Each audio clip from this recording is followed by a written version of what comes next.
This is my son's and my house. Don't interfere. My mother-in-law was trying to sell my house without knowing anything about the situation. However, a buyer appeared, and it turned out to be a huge surprise for my mother-in-law. My name is Emma. I am a 34-year-old banker.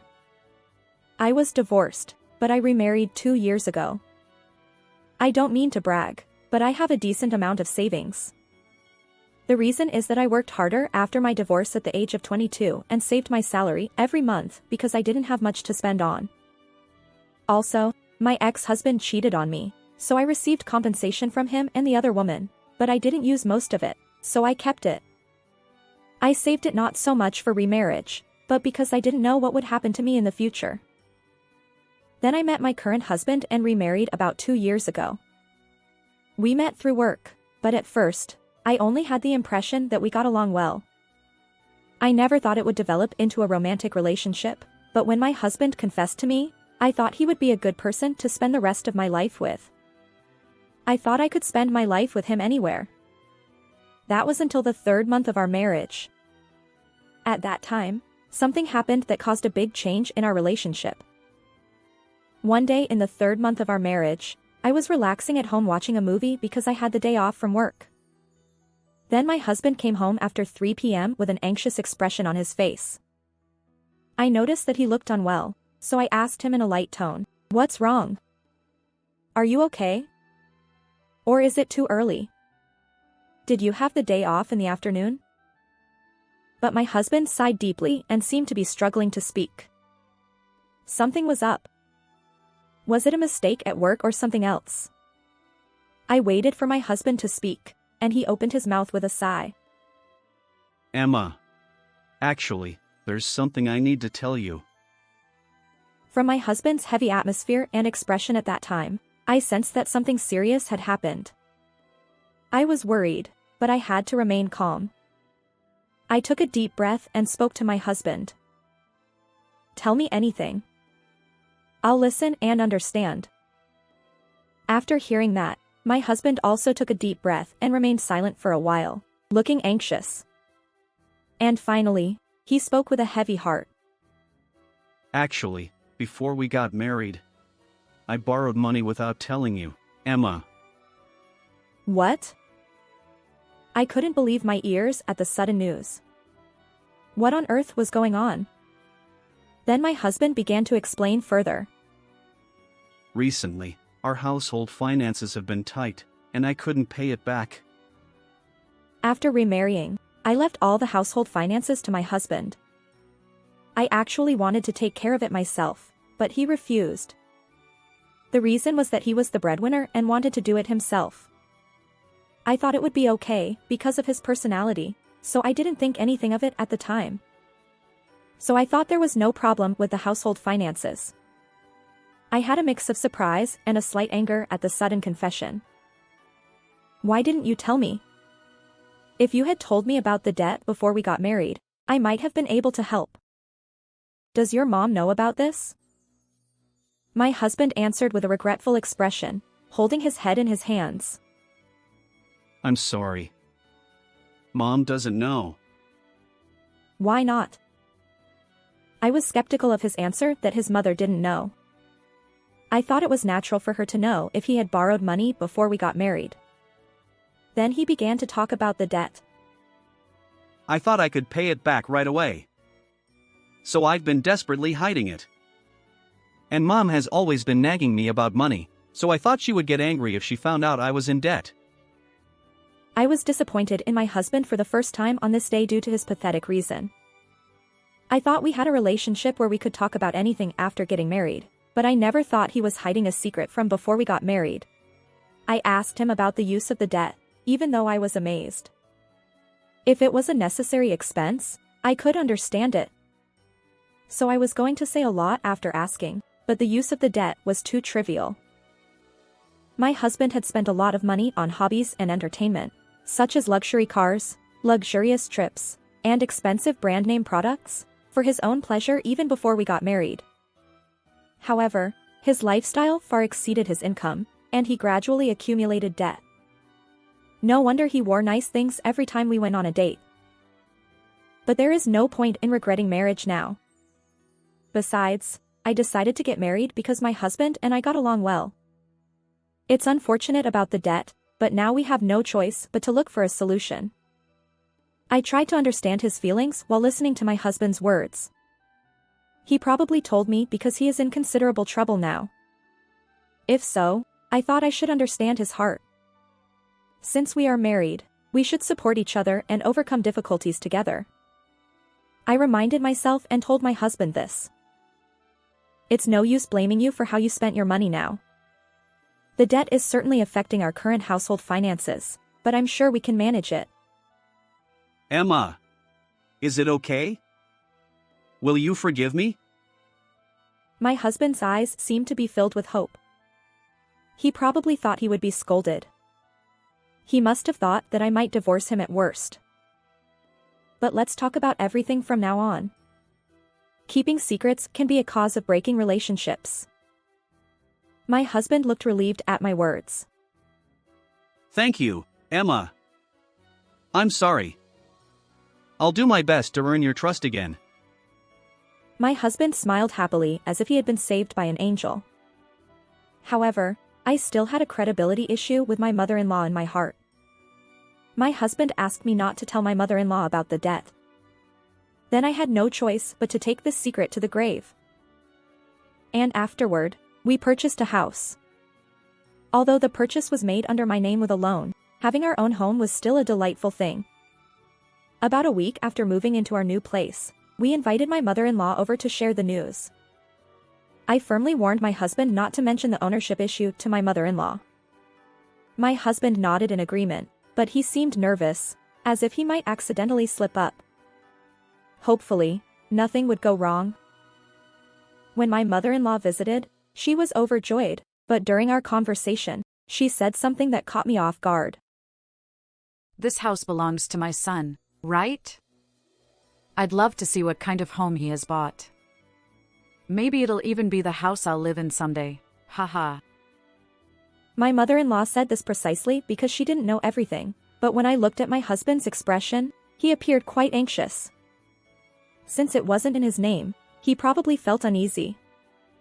However, I decided to save face for my husband and assured my mother-in-law that she was welcome to visit anytime. However, my words didn't sit well with her, and she seemed dissatisfied. You didn't buy it, did you? Yet you have the nerve to say it's okay for me to visit. You're quite thick-skinned. I apologize. As I glared at my husband while apologizing, he averted his eyes. I wished he would at least back me up, but I knew he wouldn't. Despite my frustration with him, I suppressed my anger in the moment. Instead, I gave my husband a piece of my mind after my mother-in-law left. Can I have a word? What was that attitude earlier? I've been speaking as if you were the registered owner. If that's the case, couldn't you have defended me when Mom said something? It wouldn't hurt to do so. I laid out all my thoughts, but my husband merely apologized. His demeanor made it seem like he thought a simple apology would suffice, which only added to my irritation. Ugh. It's so frustrating. Reacting in anger wasn't the wisest move on my part. My husband, who had reached the limit of his patience, underwent a complete transformation at this moment. But, even though the ownership might be in Emma's name, it's our home. So, this time, it's not like I'm entirely at fault, right? What?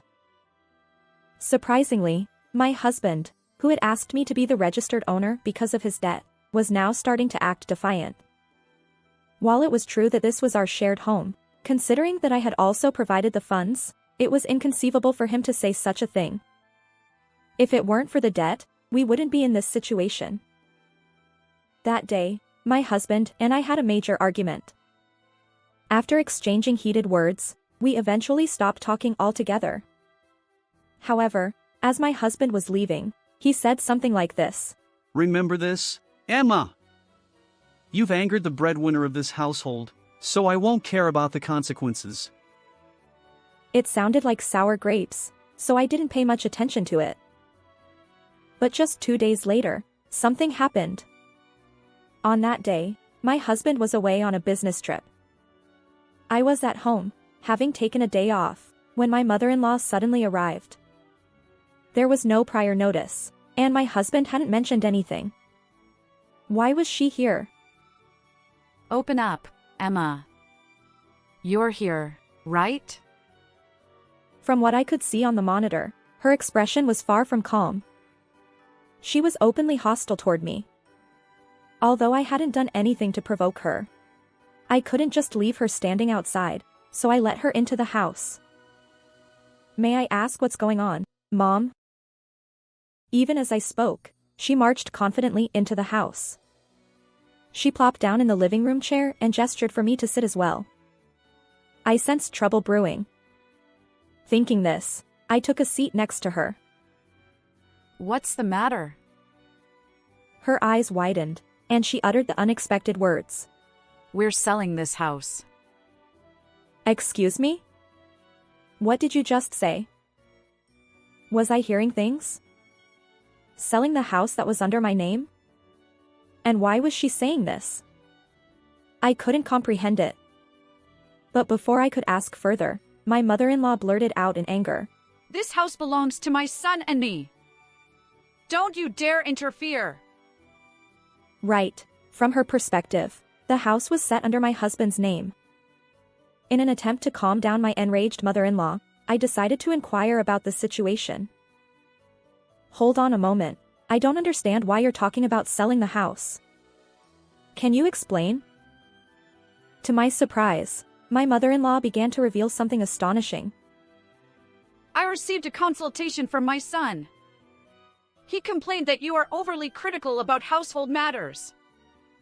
He even mentioned that you didn't want me to live here, saying, I'm the one who bought this place. What do you mean? Do you get it now? Despite being the daughter-in-law, you're meddling too much, so I stepped in. Even though it's the money my son earned through hard work, you act so arrogantly. I'm actually impressed. At that moment, my mother-in-law was still saying something to me, but it no longer reached my ears. The only words echoing in my mind were her remark, I'm the one who bought this place. How could he say that, while he's secretly hiding his debt from her? What kind of nerve does he have? Judging by my mother-in-law's demeanor, it seems she's still unaware of our financial situation. From her perspective, the owner was her son, so why was I, the daughter-in-law, complaining? It made sense in that context. But considering everything, I decided to impart some reality. It was all my husband's fault. Whatever happens, I won't back down. So, I told my mother-in-law, Mom, you're selling the house, right? As a final gesture, would you allow me to find a buyer? Huh? You want to find one yourself? Yes. Since I seem to have caused some trouble, I thought I'd take care of this. Consider it a sort of inconvenience fee. At that moment, my mother-in-law smirked. Oh. You realized there's no escaping this, didn't you? Fine, I'll accept your sentiment. Go find the best buyer. Oh, and I almost forgot. I've been holding on to the divorce papers from my son. When you've sorted out your feelings, submit them. Divorce papers? Exactly. He seems dead serious. Well then, consider it done. And one more thing. I'll need you to pack up your belongings. We'll be appraising the house in a month. With that, my mother-in-law left, looking quite satisfied.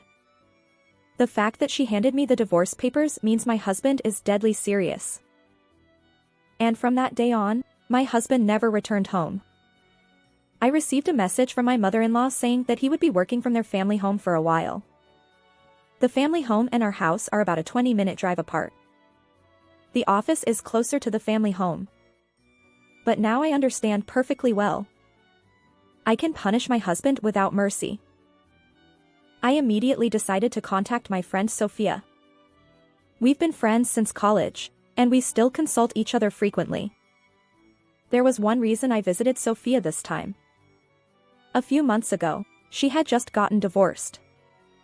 When we met a month ago, she drunkenly said, "Oh, if it were someone with Emma's personality, I wouldn't have to be so considerate while living together. Haha." At that time, I casually brushed off her comment, but now I wondered if I could cleverly use it. "Sophia, how about sharing a house with me?" Huh? Sophia was surprised by my sudden proposal, but as I explained the background and revealed my plan, she enthusiastically agreed. I'm thrilled to share a house. Let's start moving my stuff right away. Yes. My surprise for my mother-in-law is to reveal that the house she thinks belongs to her son is actually mine. And on top of that, I'm living in a shared house. I want to see the despair on her face after all the harsh things she said. And 1 month later, my mother-in-law arrived. It was a day earlier than the appraisal date, so I wondered why she had come. When I asked, she explained that she wanted to see if I was preparing to move out. Behind her, my husband stood, as if hiding. Clearly, he hadn't told my mother-in-law about the house's ownership and the debt. I escorted them to the entrance, but as they attempted to enter the house, I stopped them. "Excuse me, please don't enter without permission." Huh? What are you talking about? This is my son's and my house. We have the right to enter, don't we? She sought my husband's agreement, but he remained silent. "Mom, have you seen the property registration certificate?" My words made my husband visibly anxious. He knew this situation was inevitable from the start, but his inability to speak up was his fault. I proceeded to reveal the truth to my mother-in-law without mercy. "This is the property registration certificate I obtained. Take a look. Do you understand that I am the owner of this house?" But isn't this house owned by my son? After all, he's the breadwinner, and he has more money than you.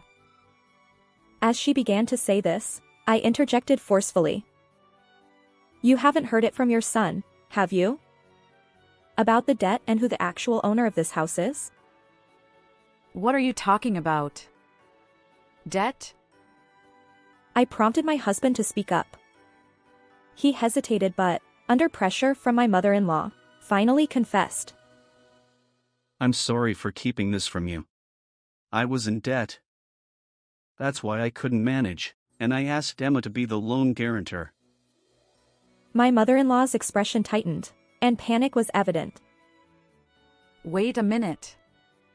So why didn't you say anything until now? I thought I'd get scolded. My mother-in-law held her head in her hands, sighing. She exclaimed, Why didn't you tell me sooner? The appraiser is coming tomorrow, and I plan to use the money from selling this house for renovations on our current home. What are we going to do now? I'm sorry. I wanted to tell you many times, but I lacked the courage. I never imagined my husband was so spineless. Watching my mother-in-law's pitying expression, I seized the moment. I apologize, Emma. Ignorance is no excuse, and I'm truly sorry. But, despite everything, could you avoid divorce? If you continue like this, there will be nothing left. So, can we start anew by wiping the slate clean? I had been waiting for this moment. After all her criticism of others, she now wanted help when she was in a tight spot. A sweet irony indeed. And then, Sophia arrived. My mother-in-law was surprised to see her. Who are you? Emma's friend? Yes. Oh, but we're also housemates. Emma is single now, you see. As soon as Sophia said that, my mother-in-law froze. She probably understood.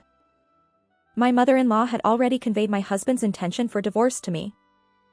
So, The term single likely made sense to her. Our relationship was no longer that of husband and wife. Besides, the appraisal result didn't matter. From the beginning, the house was in my name, and my husband couldn't even afford the loan payments. After a brief pause following Sophia's statement, I informed my mother-in-law. Given that, unfortunately, we can't start anew. His belongings are all packed up. Feel free to take them. My mother-in-law stood there, stunned, and my husband looked pale. Afterward, they both left, shoulders slumped. The recent events seemed to have caused significant emotional distress for both of them. The original intention was to send the appraiser away when they arrived tomorrow, but witnessing their despair was satisfying. Since then, my husband has been profusely apologizing to my mother-in-law. Keeping the debt a secret led to the worst possible outcome. Well, that's hardly surprising. Although the house was purchased during our marriage, it's subject to property division. Despite being the owner, I can't make decisions unilaterally without my husband's input. So, I hired a lawyer experienced in such matters and had several discussions with my husband. The outcome: I'll continue paying the mortgage for this house, and I won't make any claims against my husband. In return, other property divisions won't be recognized.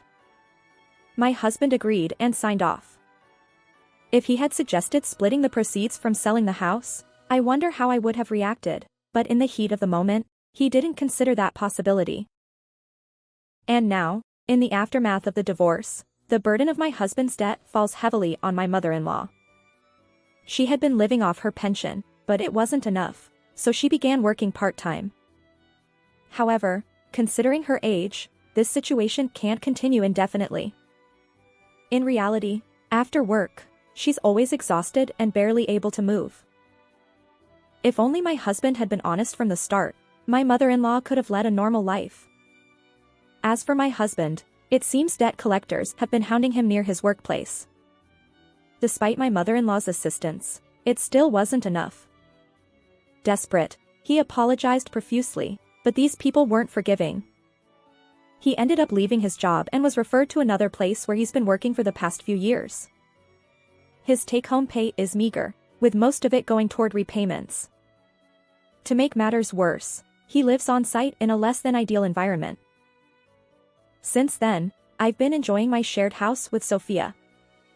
Both of us have experienced divorce, yet our days are far from gloomy. Although living together as friends could have strained our relationship, we've managed to maintain a comfortable distance. We continue to support each other, just as before. By the way, I handle the rent, which is essentially the mortgage payment, while Sophia covers utilities and daily expenses. It's a kind of unspoken agreement, and referring to Sophia as the buyer doesn't seem far off. We've settled into our roles, finding life after marriage much easier. While future remarriage might change our living arrangement, our bond will likely remain unchanged. I hope to remain lifelong friends with Sophia. How did you like this video? Please subscribe to my channel. See you in the next video.